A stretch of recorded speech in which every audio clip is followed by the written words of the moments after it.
let's change our attention from one team in the AFC East to another team in the AFC East. Let's talk a little bit about the Miami Dolphins, JD.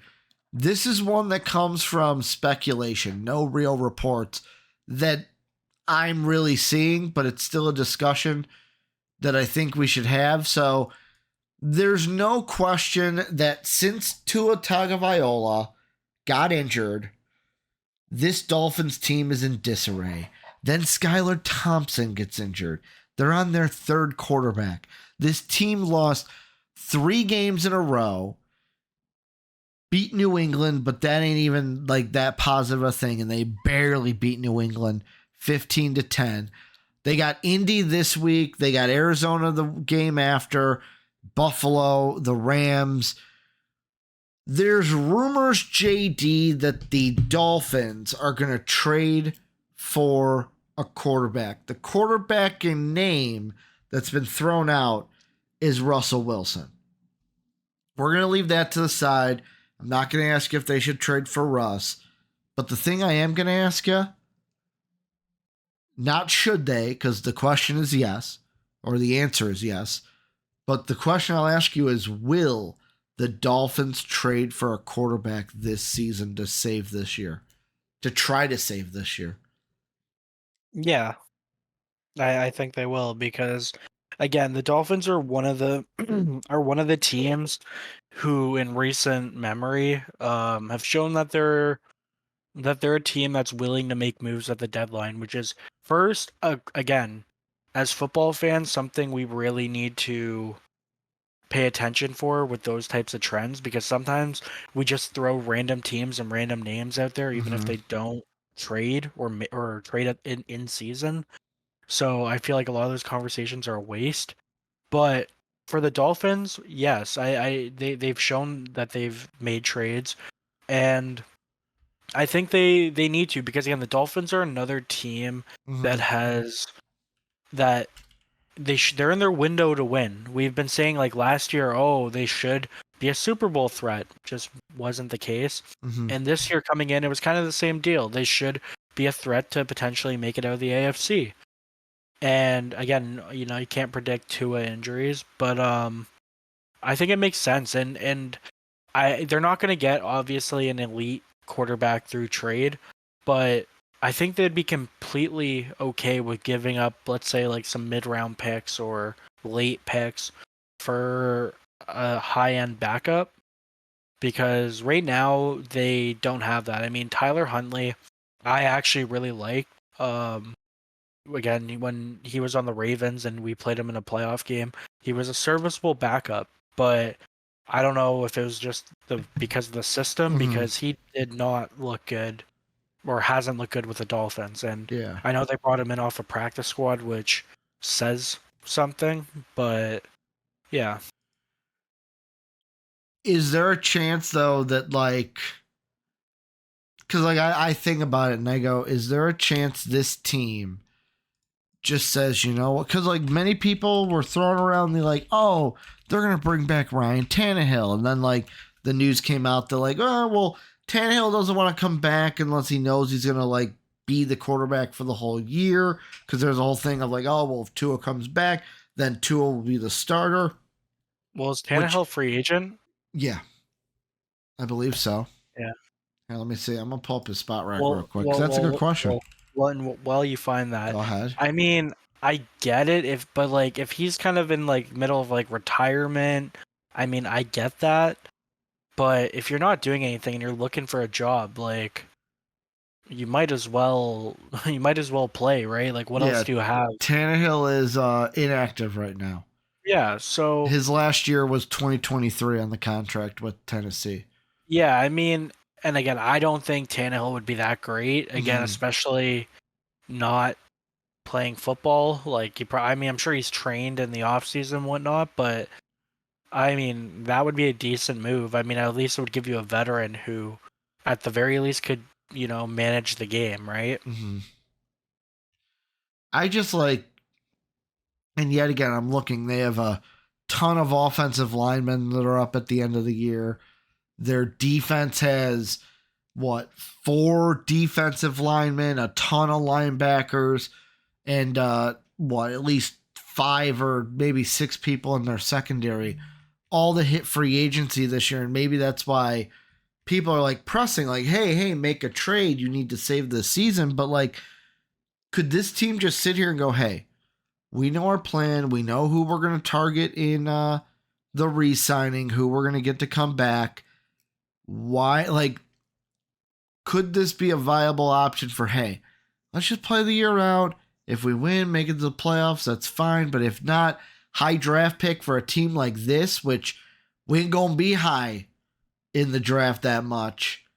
I don't know. With me, if I was like in the front office, I'd be saying, okay, do I want to go out, try to give up? I'm going to have to give up draft picks to get Russell Wilson. I'm going to use Russ as the example. To get a guy like Russ, just to bring him in for half a year, because if Tua's going to come back next year, he's going to be our guy, which I'll be honest, I think Tua should just retire from football. Life and quality of life is way more important than playing a game called football. But if I'm in that front office, I'm going, being bad this year and being at the top of the draft would not hurt this team to get a high caliber draft pick. No, I mean it wouldn't, because we've seen this in other sports too, where high-end playoff teams Team has a very bad well, even the Ravens, the year that they got Kyle Hamilton, yeah, they missed the playoff because of injuries, and look, he's been a very good safety for them now for a couple years, right? So now I will say I don't agree with Tankathon right now. Tankathon has the Dolphins at 8 taking Quinn Ewers. I necessarily don't agree with that. I don't know if I'd take a quarterback with that top pick. Well, that's what I'm saying, right, too. Like, that's why I do think, like, and I know NFL teams don't think like this, but if you know you are a playoff caliber team and you're struggling, like actually struggling and having a losing record, just tank, because then guess what? You're a playoff team that adds an elite player. Yeah. Or a potentially elite player, if you want to say that, which you're not really going to do in free agency unless you're willing to spend big time money, right? No, you're right. So, I mean, yeah, like, again, and I know people are probably getting sick of me saying this because I say the same thing all the time, but I hate mediocrity. Mediocrity. Mediocrity. Mediocrity. And so I much rather my team or any good team, if finishing 8 and 9 does nothing for you. Yeah. Oh, like really, you just missed the playoffs. Unless you're gonna do New York Giant things and like get the last spot and make a run to the Super Bowl. Yeah, which again doesn't really happen often. So I mean, finishing 8 and 9 doesn't do anything. You get a crappy draft pick, and like, okay, so what's the difference of missing the playoffs with a 9 and 8 or an 8 and 9 record, and then getting a crappy pick, then missing the playoffs with a worse record and getting a potentially top 10, top 5 pick, Yeah. So that's why, I mean, if I was them, I would probably just say, all right, screw it, like, let me just tank. But I get that, that's a loser attitude, I guess, but like, you're not going out there trying to lose, but you're not upset if you do. Yeah, well, like, quite honestly, that's where I'm at as a fan of a team that sucks. Yeah. I hope, I mean, it's not going to happen, but I hope we lose the rest of our games. Just because you want that high draft pick. Yeah, because again, like, you can't sign a player with that potential in free agency unless you're willing to spend massive amounts of money. There's one problem with your plan, JD. Yeah. You play the Browns twice. Yeah, I'm playing the Giants this week, so I already know it's not going to happen. Yeah, you play the Giants this week. You play the Browns twice. You guys are better than those teams by far. Hey, but here's the thing, and this is, I'll just make this one quick thing. Go ahead. This is why I say this, though, because last year, the Bengals going into the final week, they could have had anywhere from the 14th or the 13th to the 17th overall pick. Uh-huh. So all they had to do was lose to the Browns, Yeah.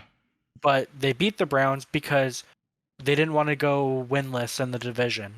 So Uh-huh. they started all their starters. Well, the Browns started all their bums, Yeah.